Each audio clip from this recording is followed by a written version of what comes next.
ఓం గం గణపతియే నమః. శ్రోతలకు నమస్కారం. మన ఛానల్కు స్వాగతం. శ్రీ మహానంది జానపద నవల 10వ భాగం. రచన వక్కంతం సూర్యనారాయణరావు గారు. అయితే ఎక్కువ కాలం ఎదురు చూసే అవసరం తనకు లేకుండా పోయింది.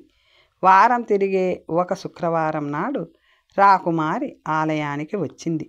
చెవులతో ఆలకించిన ఆమె సౌందర్యాన్ని స్వయంగా కళ్ళతో తిలికించే అదృష్టం లభించింది. ఆనాడే కామరూప దేవత సన్నిధానంలో తన హృదయాన్ని లాలసకు అర్పించి వేశాడు. వివాహం చేసుకుంటే లాలసనే చేసుకోవాలి. అయితే సహజ పద్ధతులలో తన కోరిక తీరదని కళింగరత్నకు తెలుసు. తను అందగాడు కాదు, తనది వికారం కలిగించే ఆకారం. తల్లిలో తండ్రిలో ఇద్దరిలో లేని అంధ వికారం తనకి సంక్రమించింది. ఏ సౌందర్యవతి తనను వరించదు, వివాహం చేసుకోదు. తను ఉద్యమించి చేసుకోవాల్సిందే. అది సాధారణ వివాహం కాదు, అది జరగదు. తను ఏ అందగత్తెనైనా సరే బలవంతంగా చేసుకోవాల్సిందే. లాలస కోసం కలలు కంటున్న తనకు పిడుగుపాటే అయ్యింది. ఆమె స్వయంవర వర్తమానం తమకు ఆహ్వానం అందింది. కానీ ఏమిటి లాభం? కామరూప రాకుమారి తన వైపు కన్నెత్తి చూడదు. ఒకవేళ పొరపాటుగా చూసినా స్వయంగా వరించి మెడలో దండ వేయదు. తన తండ్రి అయిన కళింగ చక్రవర్తి ద్వారా ప్రయత్నించిన ఆ ప్రయత్నం సఫలం కాదు. స్వయంవరం ప్రకటించారుగా, వెళ్ళు అంటాడు తండ్రి. నిద్రాహారాలు మాని లాలస కోసం, లాలసను చేజిక్కించుకోవడం కోసం ఆలోచించాడు. తను లాలస గురించి మేలుకొని కలలు కంటూ ఆమెను తన దానిగా చేసుకునే ఉపాయం కోసం నిద్రాహారాలు లేని రాత్రులు గడిపాడు. లాలస స్వయంవరం జరిగితే ఆమె తనకు దక్కదు. ఆమె స్వయంవరం జరగకూడదనుకుంటే లాలస అంతర్ధానం కావాలి. అలాంటి అవాంతరం తప్ప మరొకటి ఆమె స్వయంవరానికి విఘ్నం కలిగించదు. కళింగరత్న బుర్రలో ఏదో మెరిసింది. రాక్షస వివాహం, కన్యను అపహరించి బలాత్కారంగా చేసుకునే వివాహం. లాలసను అపహరించాలి. స్వయంవరానికి ముందే బలవంతంగా అయినా సరే వివాహం చేసుకోవాలి. ఎవరో అపహరించాలి, తను వివాహం చేసుకోవాలి. ఎవరో చిలకాలి, వెన్న తను తినాలి. ఎవరికి అనుమానం రాకుండా తను స్వయంవరానికి వెళ్ళాలి. లాలస అపహరణ ఎలా జరగాలి అన్న ఆలోచనతో ఉక్కిరి బిక్కిరి అవుతున్న తనకు తన అంతరంగిక సేవకుడు ఉలూకుడు ఉపదేశం చేశాడు. ఉలూకుడు ఉపాయం చెప్పాడు. కామరూప నగరం నుండి వలస వచ్చి తమ నగరంలో తలదాచుకున్న సుకర్మ అనే యువకుడి గురించి చెప్పాడు. సుకర్మది స్వర్ణకార వంశం. ధనం కోసం ఎంత సాహసమైనా, ఎంతటి అసాంఘిక కార్యమైనా చేసే తత్వం కలిగిన తెంపరి అన్నాడు ఉలూకుడు. సుకర్మ కంచును కనకంగా, రంగురాతిని రత్నంగా నమ్మించే నేర్పరి అన్నాడు. తాను కాపురం ఉన్న ఉపవీధిలోనే, తన ఇంటి దగ్గరలోనే ఉన్నాడన్నాడు. ఎన్నిక చేయడంలో ఉలూకుడు అందవేసిన చెయ్యి. తన అనుమతితో ఉలూకుడు సుకర్మను తన వద్దకు తీసుకువచ్చాడు. సుకర్మ లాలసను తీసుకువచ్చాడు. కళింగరత్న ఆలోచనలు మాని లాలస వైపు చూపులు మళ్లించాడు. లాలస కామరూప యువరాణి, సర్వాంగ సుందరి. నిస్సహాయంగా, అచేతనంగా అల్లుకున్న చెట్టును కోల్పోయి నేల మీద జారిపడి ఉన్న తీగల కటిక నేల మీద తన కళ్ళ ముందు పడి ఉంది. వెల్లకిలా పడుకోబెట్టబడిన లాలసను వడ్డించిన విస్తరిని, మధుర పదార్థాలతో నిండిన విస్తరిని చూస్తున్నట్టు చూస్తూ ఉండిపోయాడు కళింగరత్న. ఆమెలో నిస్సహాయంగా, నిరంతరాయంగా సాగుతున్న శ్వాసక్రియ ఆమె శరీర ఊర్ధ్వ భాగాన్ని సున్నితంగా ఎగిసిపడే కెరటంలా స్పందింపచేస్తుంది. మహాసాహసంతో తను చేజెక్కించుకున్న లాలస సౌందర్యం ప్రస్తుతం నిద్రా సౌందర్యంలా తనకు కనువిందు చేస్తుంది. ఈ అందాల బొమ్మను అపహరణకు గురిచేసి తను తెలివైన పని చేశాడు. స్వయంవరం జరిగి ఉంటే ఆమె తనకు దక్కేది కాదు. దక్కడం మాట అటుంచి కనీసం తనను కన్నెత్తి చూసి ఉండేది కాదు. తన మెల్లకంటిని గొగ్గిరి పళ్లను చూసి స్వయంవరానికి వచ్చిన రాకుమారులు గుసగుసలు పోతూ ముసిముసిగా నవ్వుకోవడం తన చూపుల నుండి తప్పించుకోలేదు. యువకులే తనను చూసి ముఖాలు తిప్పుకుంటుంటే ఇక యువతులు స్పందన గురించి ఆలోచించే పని లేదు. కళింగరత్న అప్రయత్నంగా పళ్ళు కొరుక్కున్నాడు. తనను చూసి యువతులు నవ్వొచ్చు, కానీ అంతిమ దరహాసం తనదే, చివరి నవ్వు తనదే. తనకు తెలుసు, తనని చూసి నవ్వులతో వెల్లివిరిసిన రాకుమారుల ముఖాలు తెల్లబోయాయి కూడా. తన పుత్రిక అంతర్ధానమైపోయిన దుర్ఘటనను స్వయంవర మంటపంలో కామరూప చక్రవర్తి కుబేరవర్మ ప్రకటించిన క్షణంలో ఆ నవ్వులు చెరిగిపోయాయి. లోపల నవ్వుకుంది తనొక్కడే. సుకర్మ తన సాహస కృత్యంతో జయించాడని తనకు రూఢి అయిపోయిన ఆ క్షణంలోనే తన అంతరంగంలో నవ్వు వెన్నెల్లా విరిసింది. రెప్పపాటున కళ్ళతో తన ముందు కుప్పపోసిన సౌందర్యంలా ఉన్న లాలసను విజయగర్వంతో చూస్తూ కళింగరత్న ముందుకు ఒరిగాడు. లాలసను 2 చేతులతో బొమ్మను ఎత్తినట్టు పైకెత్తాడు. ఐశ్వర్యాన్ని చేజెక్కించుకున్న పేదవాడి చేతుల్లా వణుకుతున్న చేతులను స్వాధీనంలో ఉంచుకునే ప్రయత్నం చేస్తూ లాలసను రథం వైపు మోసుకెళ్ళాడు. ముందు వైపు 2 ప్రక్కల తలుపులతో పేటికలా ఉన్న రథంలో 2 కూర్చోదగిన ఆసనం మీద లాలసను ప్రక్కవాలుగా పడుకోబెట్టాడు. సుకర్మ నేల మీద పరిచిన పొడుగాటి అంగవస్త్రాన్ని తీసుకువచ్చాడు. రథంలోకి ఎక్కి రాకుమారి శరీరం ఆసనం మీద నుండి క్రిందికి దొర్లిపోకుండా భద్రంగా అంగవస్త్రంతో కట్టివేశాడు. ఔషధం ఉన్న భరిణను అందుకొని రొండిన దోపుకున్నాడు. క్రిందికి దిగి రథానికి పక్క కవాటంలాగా ఉన్న కొయ్య పలకను మూసివేశాడు. కళింగరత్న తల పైకెత్తి చూశాడు. సూర్యుడు తూర్పు ఆకాశంలో పైకి ఎగబాకుతున్నాడు. ఇంతసేపటి నుంచి ఇక్కడి ఈ రహస్య స్థలంలో జరిగిన నాటకాన్ని నరమానవులు ఎవ్వరూ చూడలేదు. చూసింది ఆ కర్మసాక్షి అయిన సూర్యుడొక్కడే. ఆయన నోరులేని మూగసాక్షి. ఎవ్వరికీ చెప్పడు. ముందు చూపుతో తన సారథిని కామరూప నగరం పొలిమేర చేరగానే రత్నకటక నగరానికి త్రిప్పి పంపివేసి తను తెలివైన పని చేశాడు. స్వయంవరానికి వెళుతున్న తను సారథి లేకుండా వెళ్తున్నాడన్న అనుమానం తల్లిదండ్రులకు రాకుండా సారథిని తీసుకొని బయలుదేరాడు. కామరూప నగరం సమీపించగానే సారథిని వదలగొట్టుకున్నాడు. తిరుగు ప్రయాణం కోసం ఒక అశ్వాన్ని కొనుగోలు చేసుకోమని సారథిని ఆజ్ఞాపించాడు. అందుకు అవసరమైనన్ని బంగారు నాణ్యాలు ఇచ్చాడు. స్వయంవరం నుండి తాను తిరిగి రాజధానికి చేరుకున్నాక వ్యక్తిగత మందిరంలో తనను దర్శించిన అనంతరమే ఇతరులకు కనిపించాలని సారథిని ఆదేశించాడు. తను ఇప్పుడు ప్రయాణం ప్రారంభిస్తే రాత్రి బాగా చీకటి పడ్డాక తాను తన రత్నకటక నగరం చేరుకున్నాడు. ప్రవేశ మార్గానికి సమీపంలో ఉన్న విహార పర్వతం మీద తాతగారు ఇష్టపడి నిర్మించుకున్న తన వ్యక్తిగత విలాస మందిరానికి లాలసను అతి రహస్యంగా చేరుస్తాడు. తాతగారి వ్యక్తిగత విలాస మందిరం ఇప్పుడు తన వ్యక్తిగత విలాస మందిరంగా మారిపోయింది. ఆ విలాస మందిరంలో విశేష అతిథిగా ఒక విధంగా నిర్బంధంలో లాలసను దాచి ఉంచాడు. తాత్కాలికంగా ఆమెను బంగారు పంజరంలో బంధిస్తాడు. త్వరలో తగిన సమయంలో మంగళసూత్రంతో బంధిస్తాడు. వివాహం జరిగాక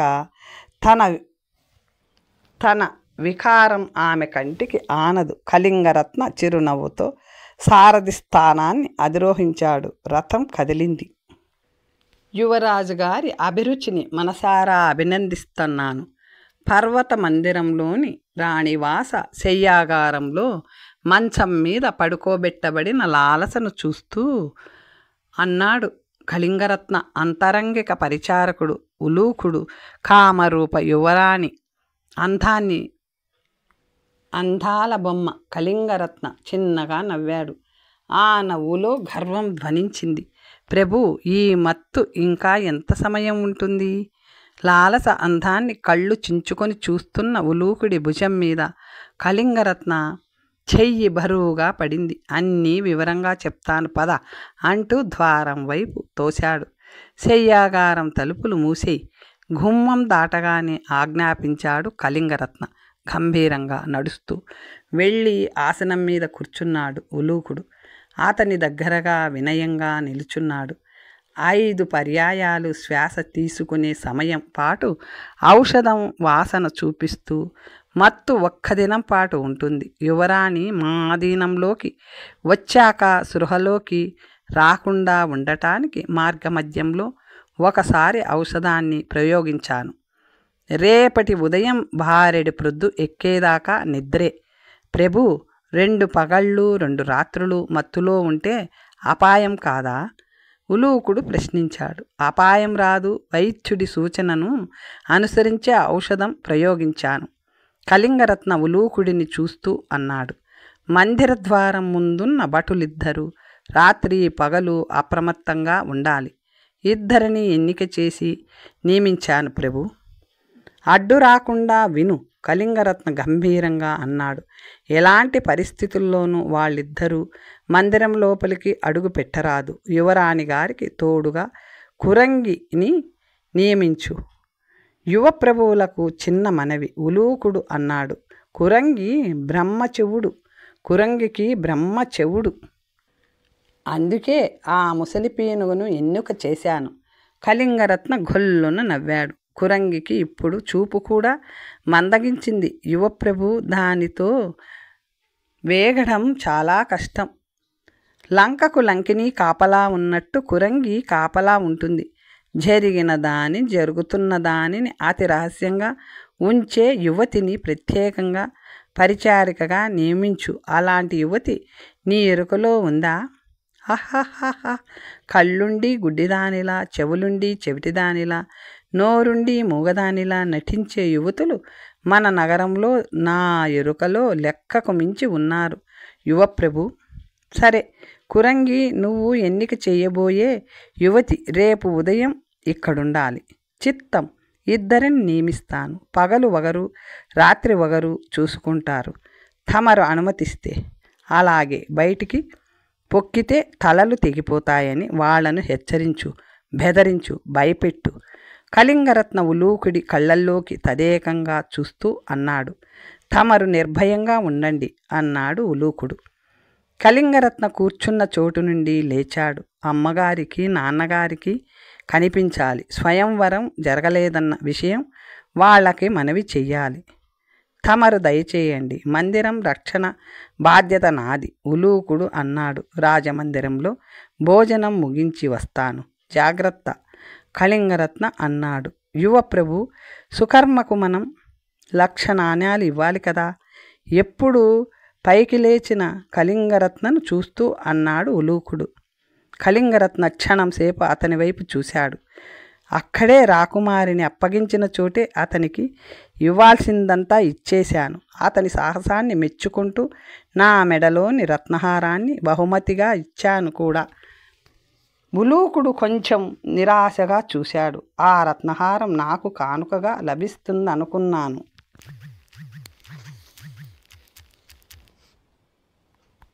మన వద్ద రత్నహారాలకు కొరత లేదుగా. ఉలూక, రాకుమారి మెడలో మంగళసూత్రం పడిన నాడు నీ మెడలో రత్నహారం పడుతుందిలే. మీ దయ. అలాగే మరిచాను. మనం ఆ సుకర్మకు ప్రధాన వీధిలో నివాస గృహం దానం చెయ్యాలిగా ప్రభు. కళింగరత్న విసుగ్గా చూశాడు. తను సమాధానం చెప్పలేని ప్రశ్నలు అతని అడుగుతున్నాడు. సుకర్మను పరలోకానికి పంపించిన విషయం తాను అతనికి చెప్పలేదు. పరదేశానికి పంపించి వేసినట్లు చెబితే సరి. కొంతకాలం పాటు మరొక రాజ్యంలో తలదాచుకుంటానన్నాడు సుకర్మ. నాకు అదే మంచిదనిపించింది. తిరిగి వచ్చినప్పుడు గృహవసతి కల్పించాలని అర్థించాడు. సరే అన్నాను. వెళ్ళిపోయాడు. యువ ప్రభువులు తొందరపడ్డారు. ఆ ప్రదేశంలో అతను నోరు జారి యువరాణి వారి అపహరణ గురించి వాగితే పీక తెగిపోతుందని, ఉలూకుడు ఒక కన్నేసి ఉంటాడని తీవ్రంగా హెచ్చరించాను. మన రాజధానిలో మనకి అందుబాటులో ఉంటే ఒక కంట కనిపెట్టి ఉండేవాళ్ళం, ఉలూకుడు అన్నాడు.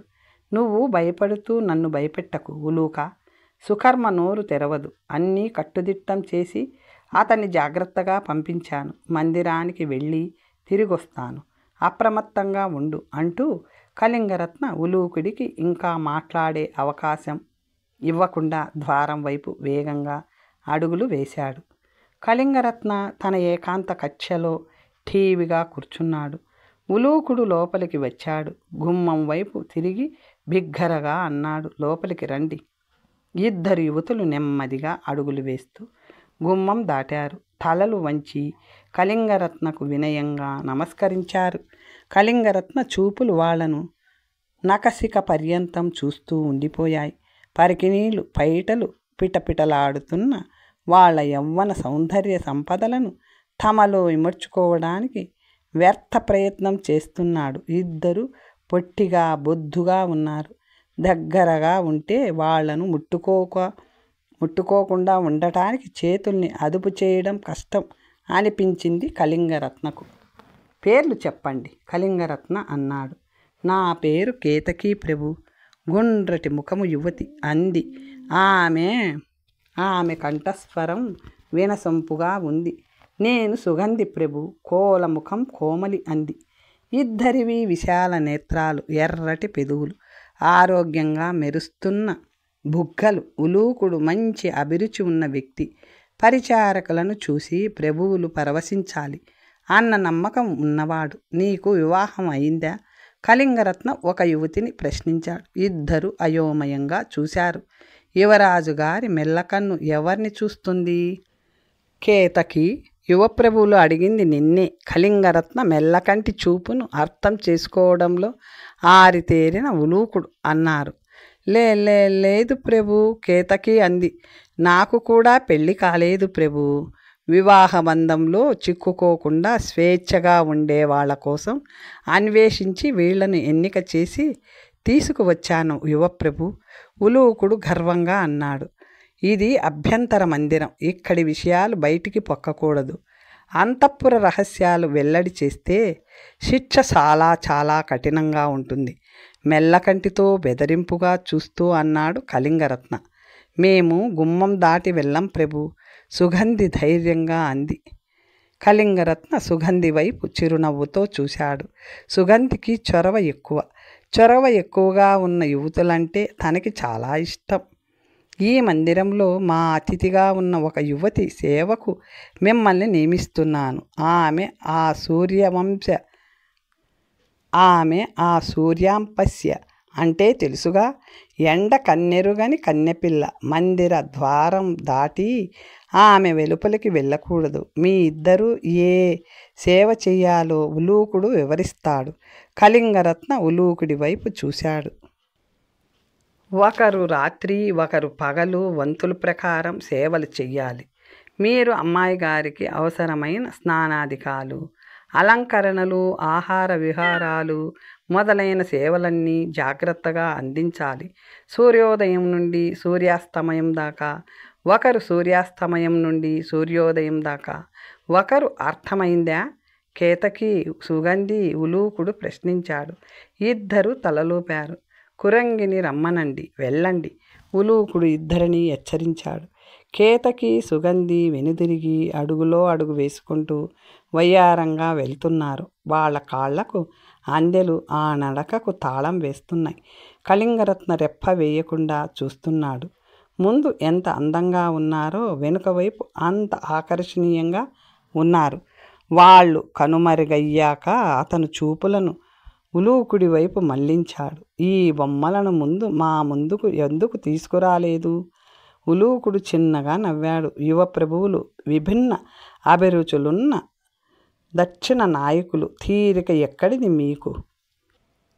కామినీమణుల కైవారాలతో వెసులుబాటు లేని విలాస జీవితం కదా. మందిరంలో ఉంటారు, మన సేవకే అంకితమవుతారు. అయినా తమకు అప్సరసను మించిన అందాల యువరాణి అందుబాటులోకి వచ్చింది కదూ. మాటలతో చెక్కిలిగింతలు పెట్టే చతురుడివి నువ్వు. ఆ చెవిటి కురంగితో నువ్వే మాట్లాడు. మాట్లాడాను యువప్రభు.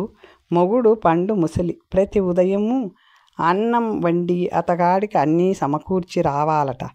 రాత్రిపూట ఇంటికి వెళ్ళాలట. పెనిమిటికి తోడుగా అలాగే అన్నాను.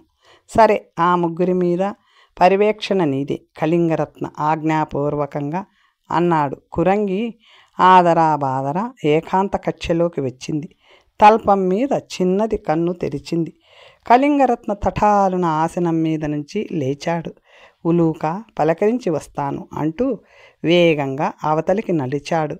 కురంగి అతని వెంట నడవసాగింది. ఉలూకుడు ఆమెను ఆపలేదు. యువరాజు గారికి అందుబాటులో ఆమె ఉండడం మంచిది. రాకుమారికి సంబంధించిన అత్యవసర కార్యాలు ఏవైనా ఉంటే ఆమెకు అప్పగిస్తారు. ఉలూకుడు ఆలోచిస్తూ వాతాయనం ముందుకు నడిచాడు. కేతకీని, సుగంధిని ఎంపిక చేయడం కేవలం రాకుమారి కోసమే కాదు, తన కోసం కూడా. వాళ్ళ మీద యువరాజు గారి కళ్ళు పడ్డట్టున్నాయి. కామరూప రాకుమారి ప్రస్తావనతో ఆయన మెల్లకంటి చూపుల్ని తెలివిగా మళ్లించాలి. కళింగరత్న రాకుమారి లాలస ఉన్న సేనాగారం తలుపులు తోసుకుంటూ లోపలికి వెళ్ళాడు. అతని వెనుకే నీడలా కదులుతూ వెళ్ళిన కురంగి చప్పుడు కాకుండా తలుపులు మూసింది. మంచం మీద వెల్లకిలా పడుకున్న లాలస కళింగరత్న అడుగుల చప్పుడు విని కళ్ళు తెరిచింది. పీడకలలో ఎవరినో చూస్తున్నట్లు ఇద్దరినీ చూస్తూ ఉండిపోయింది. కళింగరత్న మంచం దగ్గరగా ఆగి ఆమె వైపు చిరునవ్వుతో చూశాడు. దీర్ఘరోగంతో తీసుకుంటూ అప్పుడే కోలుకున్న దానిలా నీరసంగా చూస్తుంది లాలస. ఒక చోట పడుకొని నిద్రపోయి విచిత్రంగా వేరొక చోట మేల్కొన్న దానిలా ఉందామె. రాకుమారి కళింగరత్న అన్నాడు. లాలస పెదవులు కదిలాయి. ఎవరు మీరు? నేను నీ శ్రేయోభిలాషిని, నీ యోగక్షేమాలు కాపాడేవాడిని. భయపడకు, నువ్వు సురక్షిత స్థానంలో ఉన్నావు అన్నాడు. ఏకవచనం ప్రయోగిస్తూ మాట్లాడుతున్న మెల్లకంటి వ్యక్తిని అయోమయంగా చూసింది లాలస. మాట్లాడుతున్నప్పుడు అతని పెదవుల సందులో నుంచి గొగ్గిరి పళ్ళు కనిపిస్తున్నాయి. పీడకలలో ప్రత్యక్షమైన వికార స్వరూపిడిలా ఉన్నాడతను. తను కలగంటుందా లేక మేలుకునే ఉందా? లాలస ఆలోచిస్తూ అటూ ఇటూ తలను కదిల్చింది. కొద్దిగా లేచే ప్రయత్నం చేసి బలహీనంగా వాలిపోయింది. ఎత్తుగా లావుగా ఉన్న ఆ వ్యక్తి వెనుక కొద్ది దూరంలో నిలుచని తన వైపే చూస్తున్న వృద్ధురాలి వైపు చూస్తూ లాలస మెల్లగా చేతిని తన కళ్ళ మీదకి తీసుకెళ్ళింది. అరచేత్తో కళ్ళు మూసి రెప్పల మీద కొద్దిగా రుద్ది చేతిని తీసివేసి చూసింది. తన కళ్ళ ముందు దృశ్యం మాయం కాలేదు. అతని పెదవులు కదిలి గొగ్గిరి పళ్లను ప్రదర్శిస్తూ నవ్వును సృష్టించాయి. ఇది కల కాదు రాకుమారి, నిజమే. నేనొక రాకుమారుడిని, ఒక రాజ్యానికి యువరాజును, కాబోయే చక్రవర్తిని. మిగిలిన విషయాలు నువ్వు పూర్తిగా కోలుకున్నాక వివరంగా చెప్తాను. నీ కోసం బలవర్ధకమైన ఆహారం సిద్ధంగా ఉంది. కొన్ని గడియలలో నీరసాన్ని మాయం చేసే అద్భుతమైన ఔషధం ఉంది. పాలతో ఆ ఔషధాన్ని సేవించి ఆ తరువాత ఆహారం తీసుకో. కోల్పోయిన సత్తువ తిరిగి వస్తుంది. ఈ పరిచారిక అన్నీ చూసుకుంటుంది. కళింగరత్న కురంగి వైపు తిరిగాడు. ఆమెకు లాలసను చేత్తో చూపించాడు. ఆమె అర్థమైనట్టు తల ఆడించింది. కళింగరత్న మళ్ళీ లాలస వైపు తిరిగాడు. ఔషధం, ఆహారం, విశ్రాంతి. సాయంత్రంలోగా తేరుకుంటావు. అప్పుడు అన్నీ విన్నవిస్తాను అన్నాడు చిరునవ్వుతో. కళింగరత్న తన ఏకాంత కక్షకు తిరిగి వచ్చాడు. అతడిని అనుసరించి వచ్చిన కురంగి ప్రశ్నార్థకంగా చూస్తుంది. కళింగరత్న తన దుస్తులలో నుంచి తీసిన చిన్న బంగారు భరిణెను ఉలూకుడికి అందించాడు. పాలలో ఎంత మోతాదు వేసి రాకుమారికి ఇవ్వాలో తగ్గు స్వరంతో వివరించాడు. ఆమెకి అవసరమైన పరిచర్యల గురించి, అందించాల్సిన ఆహారం గురించి వివరించాడు. విశదంగా కురంగికి వినిపించేలా, అర్థమయ్యేలా చెప్పమన్నాడు. పరిచర్యలు చేయడానికి నియమించిన యువతులలో ఒకరు పాకశాలలో రాకుమారి కోసం వంట చేస్తున్నారేమో చూడమన్నాడు. చిత్తం అంటూ ఉలూకుడు కురంగి చేతులు పట్టుకొని తనతో తీసుకెళ్లాడు. కళింగరత్న వాతాయనం ముందుకు నడిచాడు. దూరంలో నగర భవనాలపైన పొడుచుకు వచ్చి దగదగలాడే కళాశాలతో అగుపిస్తున్న రాజభవనం కలశాలతో దగదగలాడే కలశాలతో అగుపిస్తున్న రాజభవనం వైపు చూస్తూ ఆలోచనలో మునిగిపోయాడు. తాను నిర్ణయించుకున్న 3 సాహసాలలో ఒకటి విజయవంతంగా ముగిసింది. అది రాకుమారి లాలసను అపహరించి అధీనంలోకి తీసుకోవడం. అది మొదటి సాహసం. లాలసను వివాహం చేసుకునే అంశంలో తల్లిదండ్రులను అంగీకరింపచేయడం రెండవ సాహసం. లాలసను మాంగళ్య బంధంతో బంధించడం మూడవ సాహసం. లాలస అంగీకరించకపోయినా తృతీయ సాహసం కార్యరూపం ధరించాలి. తన తల్లిదండ్రులు అంగీకరించకపోయినా అది కార్యరూపం ధరించాలి. తనకు తెలుసు, తనను పెళ్లాడడానికి లాలస అంగీకరించదు. సామ్రాజ్యం మధ్య ఉన్న సాంప్రదాయానికి విరుద్ధంగా, అమర్యాదకరంగా సాటి చక్రవర్తి కుమార్తెను తాను పెళ్లాడడానికి తన తల్లిదండ్రులు అంగీకరించరు. 2 నిరాకరణ సహజాలే. అయితే తల్లిదండ్రుల నిరాకరణను అంగీకారంగా మలిచే అతి శక్తివంతమైన ఆయుధం తన చేతిలో ఉంది. అతి నిశితమైన ఆ ఆయుధానికి రూపం లేదు. దాని పేరు ఆత్మహత్య.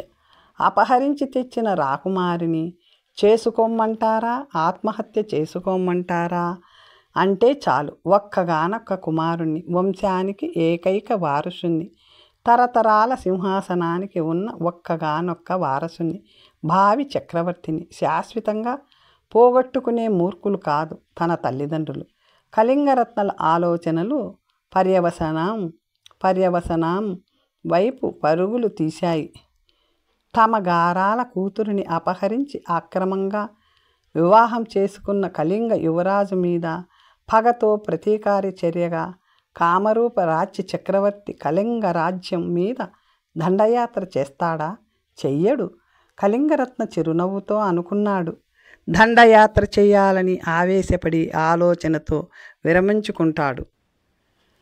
కూతురి మెడలో తాళికట్టిన అల్లుడిని, కళింగ సామ్రాజ్య చక్రవర్తిని సర్వనాశనం చేసి పుత్రిక జీవితాన్ని బుగ్గిపాలు చేయడు. కళింగరత్న తేలికగా ఊపిరి పీల్చుకొని ఒళ్ళు విరుచుకున్నాడు. ఈ తర్కం, ఈ వాదన తన తల్లిదండ్రుల అనుమతి సంపాదించడంలో తనకు ఉపయోగపడుతుంది. ఉపయోగపడకపోతే చిట్ట చివరి బ్రహ్మాస్త్రం ఆత్మహత్య బెదిరింపు ఉండనే ఉంది. అది ఫలితం ఇవ్వకపోతే, తల్లిదండ్రులు లెక్క చేయకపోతే తను కంసుడిని ఆదర్శంగా తీసుకుంటాడు. కన్నతండ్రిని కారాగారంలో కట్టి పడేస్తాడు. తండ్రికి చెరసాల, తల్లికి అంతఃపుర నిర్బంధం. తనకు లాలస కావాలి. ఎవరు ఏమైపోయినా ఇబ్బంది లేదు. కళింగరత్న హాయిగా కూనిరాగం తీస్తూ మంచం మీద వాలాడు. లాలస అద్దాల వాతాయనం ముందు నిల్చుంది. ఎందుకో ఆమెకు తాను ఇప్పుడే కొత్తగా ఈ లోకంలోకి వచ్చినట్టు అనిపిస్తుంది. శయనాగారం కొత్తగా ఉంది. భవంతి కొత్తగా ఉంది. వాతాయనంలో నుంచి కనిపిస్తున్న దృశ్యం కొత్తగా ఉంది. స్నానాలయం కొత్తగా ఉంది. వృద్ధ పరిచారిక కొత్తగా ఉంది. గాఢ నిద్రలో ఏదో కల. తెరలు తెరలుగా గుర్తొచ్చినట్టు ఏవేవో దృశ్యాలు గుర్తొస్తున్నాయి. ధూళి కట్టిన అద్దంలో నుంచి కనిపించే మసక మసక ప్రతిబింబాల్లా. ఆ సుదీర్ఘ స్వప్నంలో తనను చెలికత్తెలు నిలువుటద్దం ముందు నిలబెట్టి సింగారిస్తున్నారు. అద్దంలో తన అందాలను చూసి కిలకిలమంటూ నవ్వుతున్నారు. తను పల్లకీలో కూర్చుంది. నగర వీధుల్లో పల్లకీ వెళ్తుంది. ఏదో ఆలయం ఆలయంలో తను తపస్సు చేస్తుంది. ఆలయంలో ఎవరైనా అర్చనలు చేస్తారు, ఆరాధనలు చేస్తారు. తను విచిత్రంగా తపస్సు చేస్తుంది. పిచ్చి కళ. వృద్ధ పరిచారిక తనను నీడలా అనుసరిస్తూ సేవలు చేస్తూ ఉండిపోయింది. పలుకదు, పలకరిస్తే వినిపించుకోదు. చెవుడా? ఆమె ఇచ్చిన పాలు తాగినప్పటి నుంచి ఏదో శక్తి తన నరాల్లో ప్రవహించినట్టుగా అనిపిస్తుంది. మెదడును కప్పిన ఉలిపిరి మంచు తెరలు ఒకదాని తరువాత ఒకటి తొలగిపోతున్నట్లు అనిపిస్తుంది. ఆహారం స్వీకరించిన అనంతరం నీరసం దూరమవుతుంది. తర్వాత కథ వచ్చే భాగంలో తెలుసుకుందాం. నమస్తే.